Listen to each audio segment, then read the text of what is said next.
उत्तराखंड के 4 धामों में से एक धाम, 5 केदारों में से एक केदार और भगवान शिव के 12 ज्योतिर्लिंगों में से एक ज्योतिर्लिंग। जी हाँ, आज मैं आपको यात्रा करवाने वाला हूँ केदारनाथ धाम की। तो यात्रा शुरू करने से पहले डिस्कस कर लेते हैं कि आप केदारनाथ कैसे पहुंच सकते हैं। तो इस जर्नी का बेस पॉइंट होने वाले हैं ये 3 शहर, हरिद्वार और ऋषिकेश, जहां पे आपको इंटरस्टेट बस टर्मिनल और रेलवे स्टेशन भी मिल जाते हैं। इसके अलावा देहरादून, जहां पे आपको इंटरस्टेट बस टर्मिनल और रेलवे स्टेशन के साथ साथ एयरपोर्ट की सुविधा भी मिल जाती है। इसके आगे आपको सफर करना होता है सोनप्रयाग तक, जो कि आप प्राइवेट टैक्सी, शेयरिंग टैक्सी या फिर बस में भी कर सकते हैं। तो हरिद्वार से सोनप्रयाग आप कैसे पहुंच सकते हैं उसके ऊपर मैंने एक डेडिकेटेड वीडियो बनाई है, जिसका लिंक मैं आपको ऊपर आई बटन में दे दूंगा। तो सोनप्रयाग पहुंच के या तो आप वहां पे स्टे कर सकते हैं, अदरवाइज वहां से 50 रुपए में शेयरिंग टैक्सी लेके पहुंच सकते हैं गौरीकुंड और वहां ले सकते हैं स्टे। गौरीकुंड पहुंच के आप गौरी माता मंदिर में भी दर्शन कर सकते हैं और साथ बने गर्म पानी के कुंड में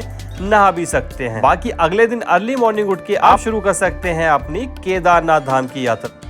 जय श्री केदार दोस्तों, टाइम हो रहा है सुबह के 5:30 और मैं हूं अभी मौजूद गौरीकुंड में और यहां से शुरू करने जा रहा हूं केदारनाथ की यात्रा। वैसे बैग मैंने पैक कर लिया है, अपना गर्म कपड़े डाल लिए हैं, जैसे कि गर्म पजामा डाल लिया है, कैप डाल लिया है, उसके अलावा जरूरत के कुछ सामान रख लिए जैसे कि मेडिसिन वगैरह रख लिए। तो ये सारी चीज़ें यात्रा में आपको तो भाई कैरी करनी ही करनी है। उसके अलावा एक चीज़ आप कभी मत भूले, वो है रेनकोट, क्योंकि पहाड़ों में मौसम का ना कभी भी नहीं पता होता, कब बदल जाए कुछ नहीं कह सकते। तो रेनकोट भी मैंने रख लिया, जो कि मैं घर से लेके आया था। और अगर आप यहाँ से लेते हो तो करीबन 100 रुपये में आपको रेनकोट मिल जाता है। जैसे जैसे आप और ऊपर जाते जाओगे रेनकोट का प्राइस भी महंगा होता जाता है। रेनकोट क्या, जैसे जैसे ऊपर जाते हैं सभी चीज़ों के प्राइस इंक्रीज होते जाते हैं। तो कोशिश करें या तो आप घर से ले आए या फिर यहाँ नीचे से ही खरीद लें। और बाकी जितना भी एक्स्ट्रा सामान था जो अभी मुझे साथ में कैरी नहीं करना है, वो मैंने इस पॉली बैग में पैक कर लिया। ये पॉली बैग मैं घर से लेके आया था, काफ़ी बड़ा पॉली बैग है और उसको भी मैं लॉकर रूम में यहाँ पे जमा करवाने वाला हूँ।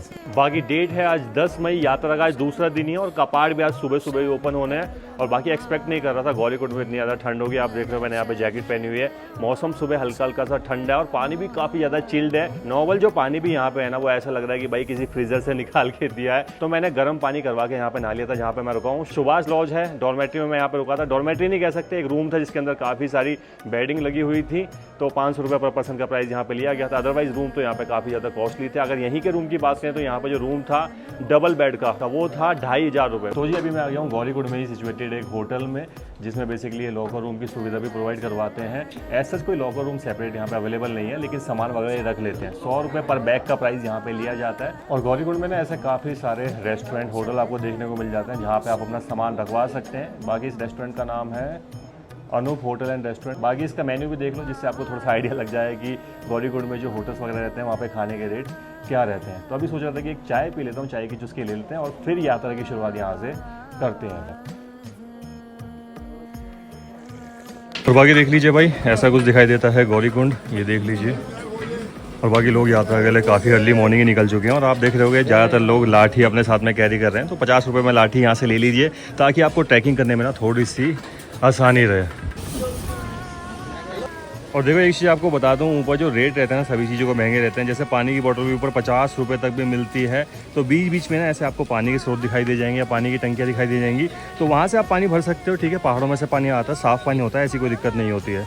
और जी यात्रा से जुड़ी एक महत्वपूर्ण जानकारी आपको और बता देता हूँ, वो है यात्रा की रजिस्ट्रेशन। तो देखिए जितनी भी रजिस्ट्रेशन होती है ना सारी ऑनलाइन हो जाती है। तो रिस्क मत लीजिए कि भाई बिना रजिस्ट्रेशन के आप आ रहे हो, वो आपके लिए भी प्रॉब्लमेटिक होता है और गवर्नमेंट के लिए भी। कहीं ना कहीं उससे ना आपको ट्रैक करने में थोड़ी सी आसानी होती है।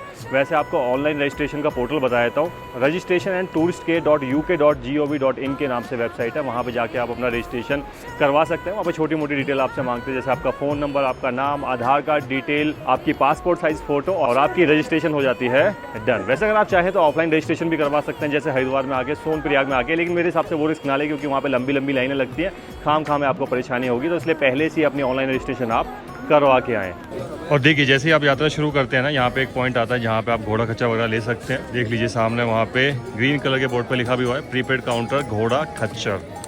और बाकी यहीं पीछे ना एक बोर्ड भी लगा हुआ था, जिस पे अलग अलग लोकेशन की दूरी मेंशन थी, यानी कि जैसे गौरीकुंड से भीमबली की, गौरीकुंड से बेस कैंप केदारनाथ की दूरी और वहीं साथ में खच्चरों के रेट भी दिए हुए हैं। तो अगर आपको यहाँ से खच्चर करना है तो रेट वगैरह आप देख सकते हो, स्क्रीन पे आपको शो कर दूंगा, पॉज करके आप पढ़ सकते हैं अच्छे से। और जैसे मैंने आपको बताया वहाँ पे अलग अलग लोकेशन की दूरी भी मेंशन है, और दूरी को लेकर यार हमेशा कंफ्यूजन बनी रहती है। कोई कहता है कि भाई गौरीकुंड से 16 किलोमीटर की यात्रा है केदारनाथ की, कोई कहता है 20 किलोमीटर की, कोई कहता है 22 किलोमीटर की है।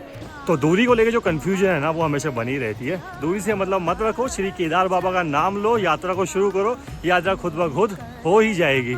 तो देखो गौरीकुंड में जैसे ही आप घोड़ा खच्चर प्रीपेड काउंटर से थोड़ा सा आगे बढ़ते हो ना, ये गेट सामने आपको नजर आ जाता है जिस पर लिखा हुआ है गेटवे एट गौरीकुंड। तो गौरीकुंड से करीबन 1 से 1.5 किलोमीटर ट्रैक करने के बाद हमें दर्शन होने लगते हैं साथ साथ बहती हुई मंदाकिनी नदी के। बीच बीच में लगे बोर्ड्स पे कुछ वार्निंग्स भी आपको दिखाई देने लगती है। इनके अलावा रेन शेल्टर और टॉयलेट जैसी एमिनिटीज भी नजर आने लगती हैं। SBI के कुछ बोर्ड्स भी बीच बीच में नजर आने लगते हैं जहां केदारनाथ की दूरी को 19 किलोमीटर बताया गया होता है, और साथ में यह भी बताया गया होता है कि हमारी ATM शाखा केदारनाथ धाम में भी मौजूद है। वैसे यात्रा करने की आपको एक प्रो टिप दे देता हूँ, पानी पीते हुए चलें, धीमी धीमी गति से चलें और विश्राम करते हुए चलें। बाकी ये प्रो टिप मेरी खुद की नहीं है, यहाँ पे जगह जगह लगे हुए बोर्डों पे ऐसा लिखा हुआ है। और सही भी यार, एकदम से तेज चलोगे ना तो बहुत ज़्यादा थक जाओगे और फिर उतना ही ज़्यादा रेस्ट भी लोगे। तो इसलिए ज़्यादा जल्दबाजी ना बचाएं, आराम आराम से यात्रा करें और पानी पीते हुए चलें, खुद को हाइड्रेट रखें। तो यहीं से कुछ दूरी तय करने के बाद हमें दिखाई देने लगते हैं बर्फ के ऊंचे ऊंचे वो पहाड़ जिनके समक्ष हमारे केदार बाबा विराजित होते हैं। यही काफी सारे लोग आपको नींबू पानी और खीरे बेचते हुए भी नजर आ जाते हैं। वैसे आपको बता दूं, नींबू पानी का एक गिलास यहाँ करीबन 30 रुपए और एक खीरा करीबन 50 रुपए का बेचते हुए ये लोग आपको नजर आ जाते हैं।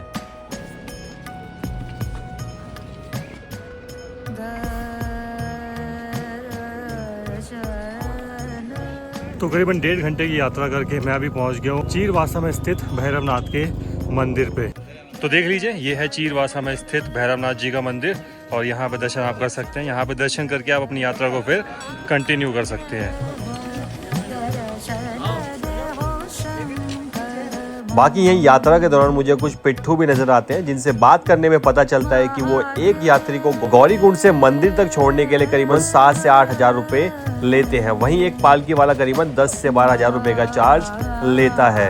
वैसे आपको बता दूं, ये प्राइस कोई फिक्स प्राइस नहीं होता, तो ये कम या ज्यादा भी हो सकता है।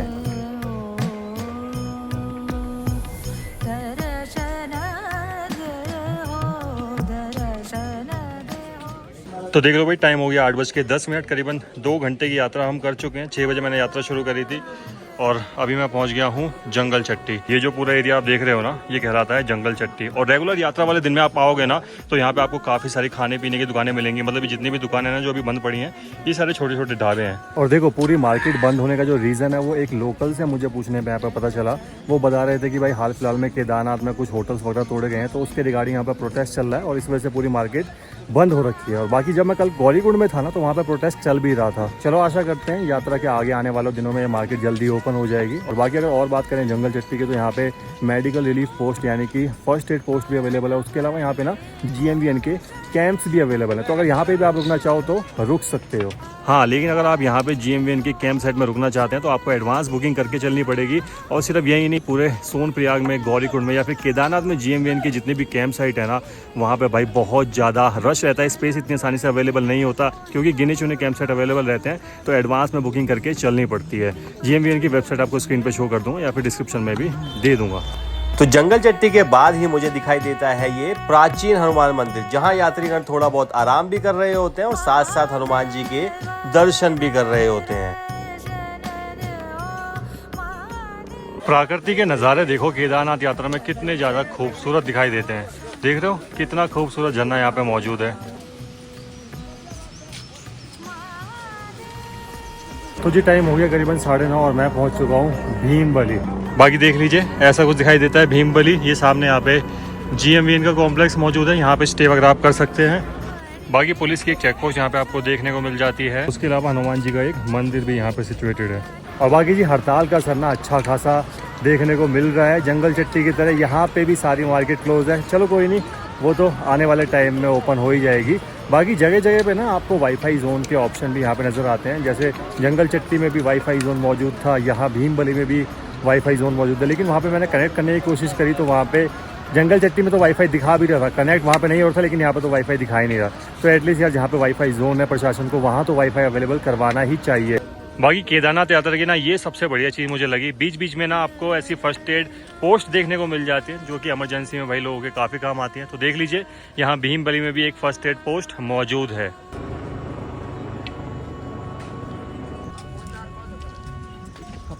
और देखो यहाँ भीमबली से ना दो रास्ते अलग हो जाते हैं। ये जो रास्ता है ये तीर्थ यात्रियों के लिए, और ये जो रास्ता है ये स्पेशल घोड़े खच्चरों के लिए अलग से बनाया हुआ है। हालांकि इस पे लोग भी जा सकते हैं, लेकिन ये वाला जो रास्ता है ना इसमें टर्न्स थोड़े से ज़्यादा हैं, इसलिए थोड़ा सा लंबा पड़ता है। और बाकी घोड़े खच्चर आज हड़ताल की वजह से काफ़ी हद तक बंद है, इस वजह से ये वाला रास्ता भी आपको खाली नज़र आ रहा होगा। देखिए ऐसे आप थोड़ा सा ज़्यादा समझ पाएंगे। ये वाला जो रास्ता है ना ये नॉर्मल तीर्थ यात्रियों के लिए है, और ये वाला जो रास्ता नीचे से इधर से जा रहा है ना ये घोड़े खच्चरों के लिए है। आप देख रहे हैं इसमें ये टर्न्स कितने लंबे हैं, ये देखिए। हालांकि एंड में जाके वहाँ कहीं आगे जाके रामबाड़ा से आगे जाके दोनों रास्ते मिल जाते हैं, लेकिन इस वाले रास्ते में ना थोड़े टर्न ज़्यादा और थोड़ा सा लंबा भी है, इसलिए मैं आपको प्रेफर करूँगा जब भी आप यात्रा कर रहे हैं तो नॉर्मल वाले रास्ते से ही जाएँ। ये आपको लंबा पड़ेगा तो खाम का मैं क्यों थकना है।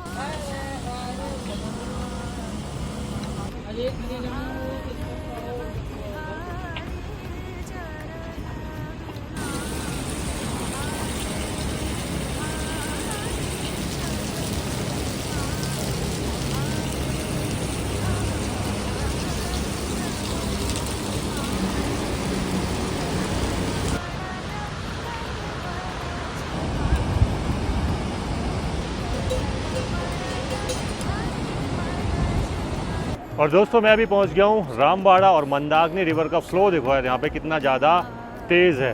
और बाकी देख लीजिए यहाँ पे नदी में आपको लोग नहाते हुए भी दिखाई दे जाएंगे। हालांकि बहुत सावधानी पूर्वक यहाँ नदी में कदम रखिए क्योंकि फ्लो यहाँ पे काफ़ी तेज़ है।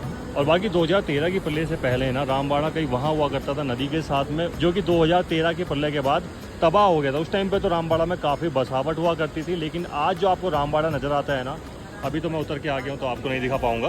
इधर से ऊपर आप थोड़ा जाओगे ना तो रामबाड़ा की छोटी सी मार्केट आपको नज़र आती है।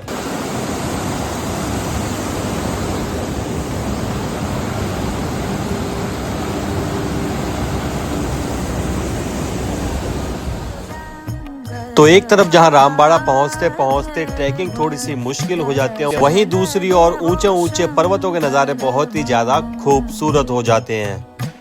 और बाकी आपको बता दूं असली चढ़ाई यहाँ रामबाड़ा के बाद से ही शुरू होती है। आप ये मान सकते हो रामबाड़ा तक तो सिर्फ ट्रेलर था, असली पिक्चर तो अब स्टार्ट होना बाकी है। तो अपने दृढ़ निश्चय को थोड़ा सा और मजबूत कर लीजिए क्योंकि यहाँ से जो यात्रा है ना वो थोड़ी सी मुश्किल हो जाती है। बाकी आपको बता दूं बीच बीच में ना यहाँ पे आपको शॉर्टकट भी नज़र आते हैं जो रास्ते को छोटा भले ही कर देते हैं, लेकिन थोड़ा सा रिस्की भी होते हैं। अगर आपके पास अच्छे ट्रैकिंग शूज़ नहीं है या फिर सामान आपके पास थोड़ा सा ज़्यादा, या फिर आप खुद से कॉन्फिडेंट नहीं है तो वो शॉर्टकट ना लें क्योंकि वो रिस्की भी हो सकते हैं।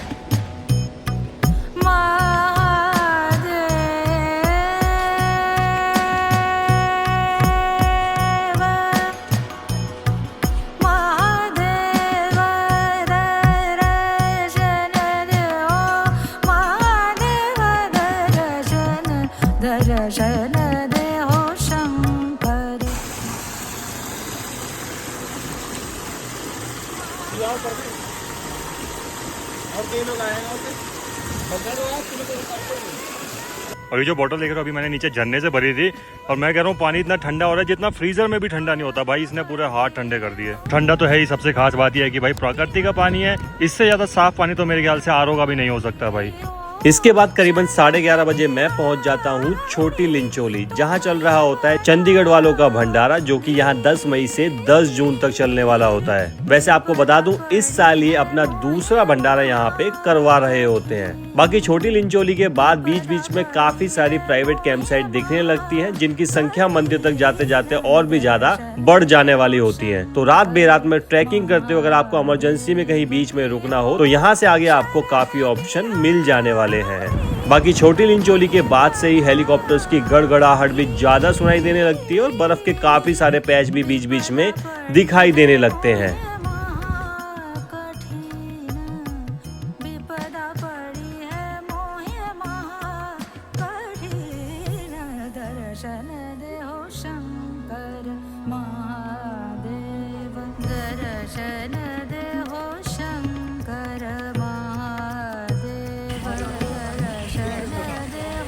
रन किया भाई। और जी स्ट्राइक की वजह से तो खाने पीने की इतनी ज़्यादा दिक्कत हो रही है ना, आप ये मानो गौरीकुंड से रामबाड़ा तक तो फिर भी कुछ दुकानें ओपन थी। अभी बड़ी मुश्किल से यहाँ पे एक शॉप ओपन देखी है और देखो उस पर कितनी ज़्यादा भीड़ लगी हुई है। और करीबन यहाँ मैगी लेने में ना मुझे 25 से 30 मिनट लग गए। और देख लो 60 रुपये की ये मैगी है, पहाड़ों वाली मैगी। दाल चावल खाने का मन कर रहा था, वो खत्म हो गए थे। और पराठों पे तो भाई इतनी भीड़ टूट के पड़ रही थी, तो वहाँ तो भाई नंबर आने से रहता। तो मैंने सोचा कि भाई मैगी लगवा लेते, क्योंकि एक बार में अंकल कम से कम 12 से 15 मैगी बना दे रहे थे और उसमें भी देखो 20 से 25 मिनट लग गए। वैसे आपको बता दूं, जब ये ब्लॉग आप देख रहे होगे तब तक स्ट्राइक शायद खत्म भी हो चुकी होगी। और बात करें यात्रा के साधारण दिनों की, तो उस समय खाने पीने की कोई भी प्रॉब्लम यहाँ पे नहीं होती है। बाकी बात करें रेट की, तो रेट कुछ इस तरीके से रह सकते हैं, जैसे कि पराठा 60 रुपये, मैगी 50 से 60 रुपये, दाल राइस की प्लेट 100 से 120 रुपये, खाने की थाली का प्राइस करीबन 200 से 250 रुपये, वाटर बोतल 50 रुपये और बाकी सभी पैक्ड आइटम करीबन 2 से 2.5 गुना के रेट पे आपको मिल सकते हैं।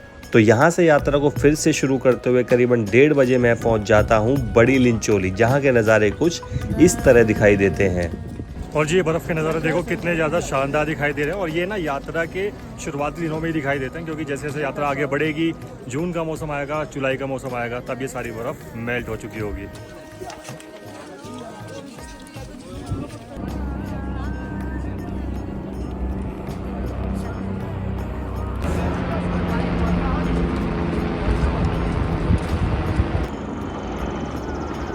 और जी अभी मैं आ गया हूँ बड़ी लिंचोली से थोड़ा आगे। और ये सामने आप जो रास्ता देख रहे हैं ना, 2013 में आई पल्ले से पहले वही रास्ता यूज़ हुआ करता था यात्रा के लिए। और उधर देख लीजिए ऊपर वहाँ पे कुछ बिल्डिंग्स भी मौजूद हैं। अभी वो किसी के रहने के घर हैं, आश्रम है, उसका मुझे आइडिया नहीं है। तो देखो रामबाड़ा से हमने तो राइट टर्न लेके नदी के ऊपर जो ब्रिज बना हुआ था उसको क्रॉस करके अपनी यात्रा को कंटिन्यू करा था। लेकिन 2013 से पहले ना वहाँ से बिल्कुल सीधा रास्ता निकल जाता था, जो कि आप अभी मेरे पीछे यहाँ पे देख रहे हैं। भैया सामने वो जो रेड कलर के जो घर दिख रहे हैं, वो किसके घर हैं या आश्रम है, क्या चीज़ है वो? बाबा जी के, गरुड़ बाबा का आश्रम है ना। अच्छा, आश्रम में खाने पीने के भी सब देते हैं। अच्छा, 12 मास वही रहते हैं वो बाबा। अच्छा 12 महीने वही रहते हैं, जब यहाँ पे बर्फ़ पड़ जाती है तब भी वही रहते हैं। अच्छा जी।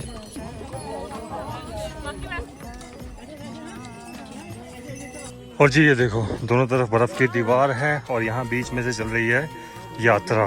देख रहे हो क्या शानदार नज़ारे हैं। हालांकि जो इस टाइप के जोन होते हैं ना, वो थोड़े से डेंजरस भी होते हैं, क्योंकि जैसे जैसे बर्फ़ मेल्ट होती है ना, तो ऊपर से पत्थर गिरने का खतरा भी बना रहता है। तो कृपया करके ऐसे जोन में ज़्यादा देर खड़े ना हो। देखने में अच्छे लगते हैं, मन करता है रुकने का, लेकिन ज़्यादा देर यहाँ पे ना रुकें। ये देखिए वहाँ सामने आपको ना बड़े बड़े पत्थर नज़र आ रहे होंगे, और जैसे जैसे ये बर्फ़ मेल्ट हुई है ना, उन पत्थर के नीचे गिरने का खतरा भी उतना ही ज़्यादा होगा। तो इसलिए मैं कह रहा था कि भाई ऐसे एरिया में, ऐसे जोन में खड़े ना हो, फटाफट यहाँ से निकल के अपनी यात्रा को कंटिन्यू करें।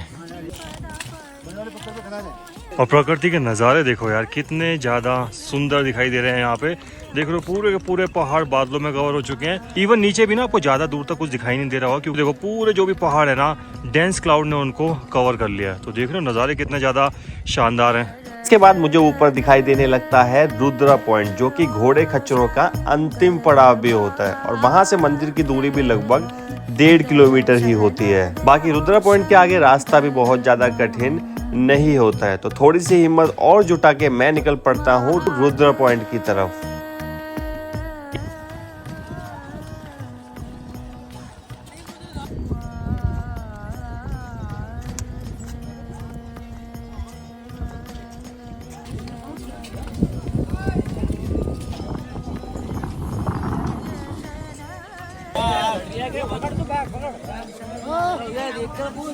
देखो केदारनाथ के इस पूरे ट्रैक में सबसे बड़ा स्नो पैच जो है ना, वो यही वाला है। देखिए लोग बर्फ़ को देख के कितना एक्साइटेड हो रहे हैं। हालांकि थोड़ा सा रिस्की भी है, लेकिन ठीक है, इतनी बर्फ़ को देख के लोग थोड़ा एक्साइटेड हो रहे हैं, फ़ोटो वगैरह खिंचवा रहे हैं, रिस्क की परवाह नहीं कर रहे हैं।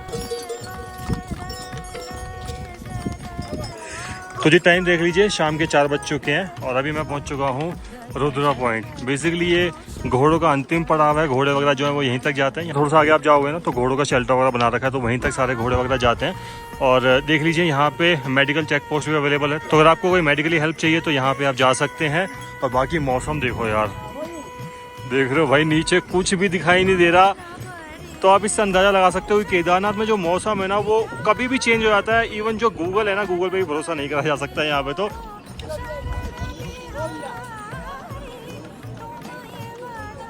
तो जी टाइम हो गया 4:50 और मैं पहुंच चुका हूं Kedarnath base camp. Rudra point के बाद तो भाई हालत ही ख़राब हो गई थी, चलने का बिल्कुल भी मन नहीं कर रहा था। इसलिए पीछे एक दुकान में मैं रुक गया था चाय वगैरह पीने के लिए, तो कुछ देर बैठ के वहाँ पर रेस्ट वगैरह कर लिया था और बाकी विंटर कैप भी निकाल लिया क्योंकि यहाँ तक आते आते ना ठंड थोड़ी सी बढ़ गई है।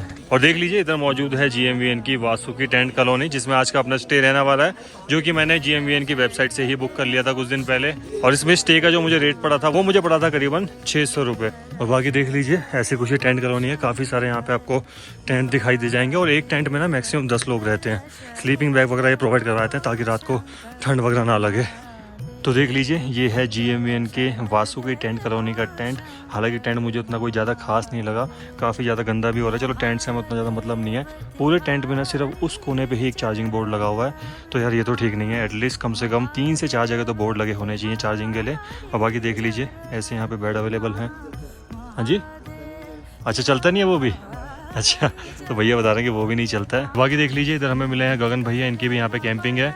कितने कैंप्स अवेलेबल हैं आपके पास? जी हमारे पास 10 कैंप हैं और 4 मैन वाले हैं, पर्सनल हैं, और अच्छा अगर ग्रुप आ गया तो उसके लिए भी हमारे पास बड़े कैंप। अच्छा, इस टाइम में करंट में अवेलेबल है? अभी हमारे पास 2-3 कैंप हैं और सारे फुल हो चुके हैं अभी। चलिए ठीक है गगन जी, अच्छा लगा आपसे मुलाकात करके। बाकी भैया का नंबर मैं डिस्क्रिप्शन में डाल दूँगा। अगर किसी को ऑफलाइन यहाँ पे आके बुकिंग करनी है तो भैया से डायरेक्ट कॉन्टैक्ट कर सकता है। वेलकम टू केदारनाथ, जय श्री केदार। तो ये जो भैया मिले थे ना, केदारनाथ बेस कैंप पे इनकी कैंप साइट है। तो अगर GMVN की वेबसाइट पे उनके सारे कैंप आपको फुल दिखाता है, तो इनको कांटेक्ट करके भी आप यहाँ पे इनकी कैंप साइट में कैंप बुक कर सकते हैं। बाकी GMVN का भी मुझे इतना कोई फ़ायदा नहीं लगा। कॉमन बाथरूम है, एटलीस्ट उनका स्पेशली कोई वॉशरूम तो होना चाहिए। बाहर निकल के कॉमन वॉशरूम उसको कोई भी यूज़ कर सकता है, मतलब वो कैंप का वॉशरूम नहीं है। तो यात्रा के दौरान हुई थकावट की वजह से खाना खा के मैं थोड़ा सा जल्दी सो जाता हूँ, और भीड़ भाड़ क्योंकि ज़्यादा होती है तो जल्दी से दर्शन हो जाए, इसलिए अगले दिन सुबह 4:20 पे ही मैं दर्शन की लाइन में लग जाता हूँ। बाकी देख के काफ़ी बुरा लगता है क्योंकि कुछ VIP लोगों को मंदिर में दर्शन करने के लिए अलग से प्रेफरेंस मिल रही होती है। बाकी कुछ लोग खुद ब खुद VIP बन जाते हैं क्योंकि वो धर्म में भी बेईमानी को ले ही आते हैं, क्योंकि वो लोग लाइन में जबरदस्ती घुसते हुए नजर आने लगते हैं। बाकी जब बाकी लोग उनको बीच लाइन में घुसने से मना करते हैं तो वो उन लोगों से भी लड़ने लगते हैं।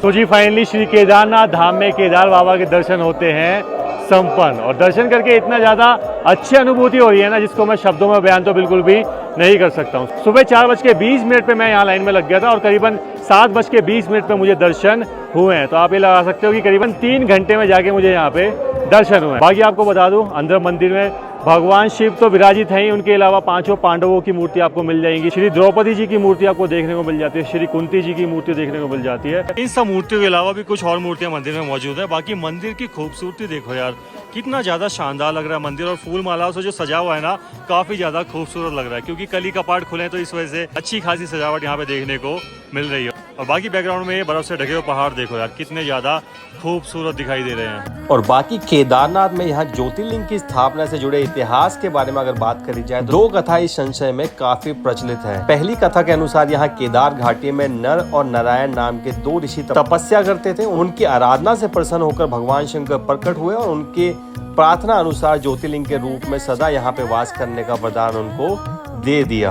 दूसरी कथा के अनुसार ऐसा माना जाता है कि महाभारत के युद्ध में विजयी होने पर पांडव भ्रातृ हत्या के पाप से मुक्ति पाना चाहते थे, इसलिए भगवान शंकर के दर्शन करने और उनका आशीर्वाद पाने के लिए वो काशी चले गए। लेकिन भगवान शंकर उनसे बहुत ही ज्यादा क्रोधित थे, इसलिए उनको दर्शन दिए बिना ही वो यहाँ से केदार घाटी चले गए। दूसरी ओर पांडवों ने भी दृढ़ निश्चय कर लिया था कि वो भगवान शंकर के दर्शन करके ही रहेंगे, तो वो उनका पीछा करते करते यहाँ केदार घाटी तक आ पहुंचे। भगवान शंकर ने तब बैल का रूप धारण कर लिया और वे अन्य पशुओं के साथ जा मिले। पांडवों को संदेह था कि इस पशुओं के झुंड में भगवान भी हो सकते हैं। तब भीम ने अपना विशाल रूप धारण कर 2 पहाड़ों पर अपने पैर फैला दिए। अन्य सभी गाय बैल तो उनके पैरों के नीचे से निकल गए, पर शंकर जी रूपी बैल उनके पैरों के नीचे से जाने को तैयार नहीं थे। तभी भीम बल पूर्वक इस बैल पर झपटे, लेकिन बैल भूमि में अंतर्ध्यान होने लगे। तो ऐसा माना जाता है कि जब भगवान शंकर बैल के रूप में अंतर्ध्यान हुए तो उनके धड़ से ऊपर का भाग काठमांडू में प्रकट हुआ, जहाँ पे पशुपतिनाथ जी का प्रसिद्ध मंदिर मौजूद है। शिव की भुजाएं तुंगनाथ में, मुख रुद्रनाथ में, नाभि मध्य महेश्वर में और जटा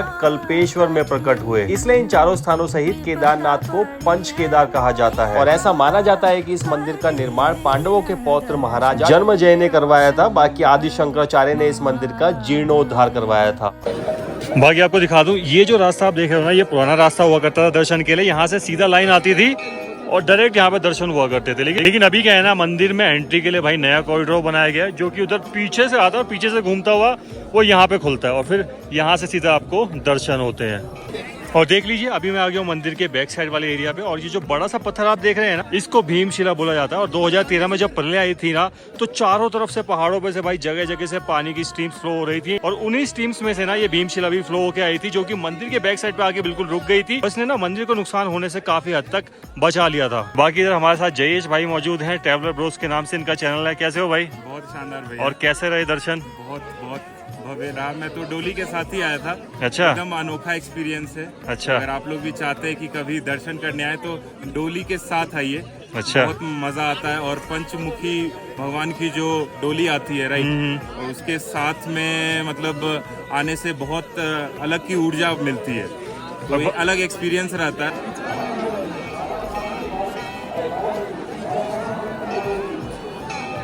और बाकी देख लीजिए, ब्रेकफास्ट करने के लिए अभी एक रेस्टोरेंट में आ गए थे। रेस्टोरेंट अंदर से देखने में काफ़ी बढ़िया लग रहा है। बाकी देख लीजिए, ये है कुछ मेन्यू। रेस्टोरेंट का नाम है भोला रेस्टोरेंट। ये देख लीजिए, ये कुछ मेन्यू है यहाँ पे। लास्ट टाइम भी मैंने यहाँ पे खाना खाया था, खाना मुझे ठीक लगा था, तो मैंने सोचा कि दोबारा यहाँ पे खाना ट्राई करते हैं। और यहाँ पे हमने ऑर्डर करा है एक छोले भटूरे, जो कि 160 रुपये की प्लेट है, और करा है आलू पराठे एंड छोले, जो कि हैं 150 रुपये के। बाकी रेट भी ठीक ठीक है यार, है ना? रेट सही है, रेट साफ सुथरी है इधर। बाकी देख लीजिए, पराठे यहाँ पे आ भी चुके हैं छोले के साथ। भटूरा टेस्ट करके देख लेते हैं पहले। अच्छा है, बहुत शानदार। और आपको बता दूं, ये जो रेस्टोरेंट है ना, मंदिर से जस्ट बाहर निकलते ही है, तो यहाँ पे खाना खाने भी आप आ सकते हैं। मंदिर और ओम के बीच में भाई। ओम का साइन बोर्ड है और सामने मंदिर है, तो जस्ट उसके बीच में ही रेस्टोरेंट है। चलिए एक बार पराठा भी टेस्ट करके देख लेते हैं। भाई को तो अच्छा लगा। खाने की क्वालिटी काफ़ी अच्छी लगी है मैंने। और बाकी यहीं केदारनाथ से कुछ दूरी पे भैरवनाथ जी का मंदिर भी मौजूद है। तो अगर आपके पास समय की पाबंदी ना हो और आपके अंदर थोड़ी सी हिम्मत शेष हो, तो यहाँ जाके भैरवनाथ जी के दर्शन भी कर सकते हैं।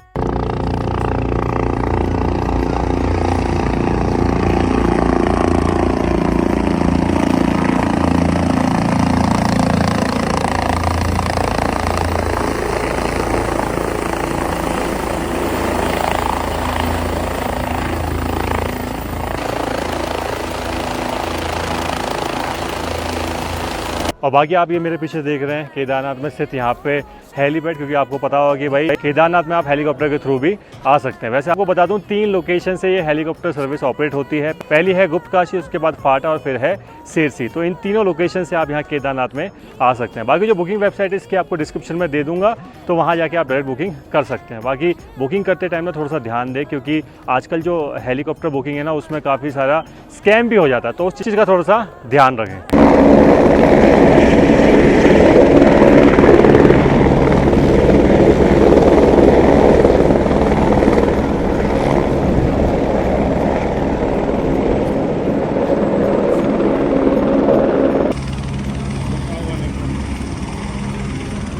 और बाकी देख लीजिए, अभी मैं बेस कैंप की तरफ आ गया था, और यहाँ पे आके मैंने नोटिस करा, यहाँ पे एक मेडिकल चेक पोस्ट तो है ही, साथ में ना हॉस्पिटल भी मौजूद है। और देख लीजिए, ये सब सुविधा यहाँ पे मिल जाती है, जैसे आईसीयू यहाँ पे आपको देखने को मिलता है, APD है, बाकी फार्मेसी यहाँ मौजूद है। बाकी अगर आपका ऑक्सीजन वगैरह का लेवल कम हो गया, तो वो सब चीज़ें भी यहाँ पे आप चेक करवा सकते हैं।